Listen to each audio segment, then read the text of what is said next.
দেখুন বন্ধুরা, চায়নাদের কি একটি আলু খেলা, দিশে একটা বাড়ি ও ফাটাই ফেলতে রে। আহা হা হা রে, ব্যথা ব্যথা ব্যথা ব্যথা ব্যথা ব্যথা ব্যথা ব্যথায় মরে গেলাম গো। আমার মারতে, দেখুন কি একটি আজব খেলা। আবারও অনেক দেখতে ভালোই লাগে, মারামারি খেলা। খেলাটি কিভাবে চাইনারা খেলে থাকে, আসলে এটি একটি, দেখুন আবার 2, 3, 4।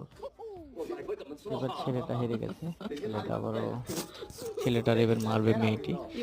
আসলে মেয়েদের একটু জোর কম, তারপরও দেখেন কেমনে মারে, দেখে থাকেন সবাই। ঠিসি পায়ের উপরে মার দিছে, ব্যথা পাইছে অনেক। কি একটা ব্যথা খেলা, আজব একটি খেলা। আবারও সোজা হয়ে দাঁড়াও, মাইরটা সেইভাবে হবে। ও ঠিসি দিছে এবার একটা জায়গা মতো।